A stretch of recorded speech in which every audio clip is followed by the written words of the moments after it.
సాధారణంగా అడవిలో క్రూర జంతువులు ఎక్కువగా ఉంటాయి.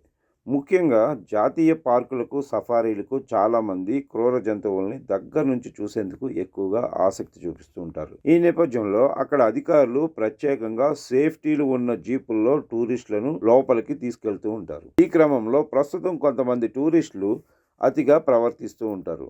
జంతువులు దగ్గరకు వెళ్ళగానే గట్టిగా కేకలు వేయటం, అరవడం వంటివి చేస్తూ ఉంటారు. ఈ క్రమంలో అవి కొన్నిసార్లు టూరిస్టులపై దాడులు చేసిన ఘటనలు కూడా వార్తల్లో ఉంటాయి. తాజాగా అస్సాంలోని కజిరంగా నేషనల్ పార్కులో టూరిస్టులు కొందరు వెళ్ళినట్లు తెలుస్తుంది. ఈ క్రమంలో ఒక ఫ్యామిలీకి షాకింగ్ అనుభవం ఎదురైంది. అదేంటో ఈ వీడియోలో చూద్దాం. అస్సాంలోని కజిరంగా నేషనల్ పార్కులో కొంతమంది టూరిస్టులు సఫారీలో జంతువుల్ని చూసేందుకు దగ్గర నుంచి వెళ్లారు. అక్కడ సఫారీ జీప్లో ఎంజాయ్ చేస్తున్నారు. అప్పుడు ఒక్కసారిగా అనుకోని ఘటన చోటు చేసుకుంది.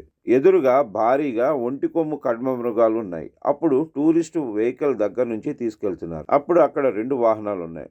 ఒక్కసారిగా టర్నింగ్ దగ్గర వాహనం వెళ్తుండగా ఒక్కసారిగా వెహికల్ కుదుపునకు లోనైనట్లు తెలుస్తుంది. దీంతో ఆ వెహికల్లోని తల్లి, కూతురు ఒక్కసారిగా ఎగిరి కింద పడ్డారు. దీంతో అక్కడ ఉన్న వారంతా అరుపులు, కేకలు పెట్టారు. ఈలోపు ముందుకు వెళ్లిన జీపు నెమ్మదిగా వాళ్ళ దగ్గరకు చేరుకుంది. ఏమాత్రం కూడా ఆలస్యం చేయకుండా ఆ బిడ్డతో తల్లి వాహనం ఎక్కేసింది. దీంతో అక్కడున్న ఖడ్గమృగాలు వీరిని చూసి అక్కడి నుంచి వెళ్ళిపోయింది. వీళ్ళు కనుక ఆలస్యం చేస్తుంటే ఎలాంటి ఘటన జరిగేదో అంటూ అక్కడున్న వారంతా షాక్ గురయ్యారు. అంతేకాకుండా ఒంటికొమ్ము ఖడ్గమృగం నుంచి బయటపడేసిన ట్రక్ డ్రైవర్ కు థ్యాంక్స్ చెప్తున్నారట. మొత్తానికి ఈ వీడియో ప్రస్తుతం సోషల్ మీడియాలో వైరల్ గా మారింది. దీన్ని చూసిన నెటిజన్లు మాత్రం షాక్ అవుతున్నారట. మరికొందరు మాత్రం వీళ్లకు టైం బాగుందని కూడా కామెంట్లు చేస్తున్నారు.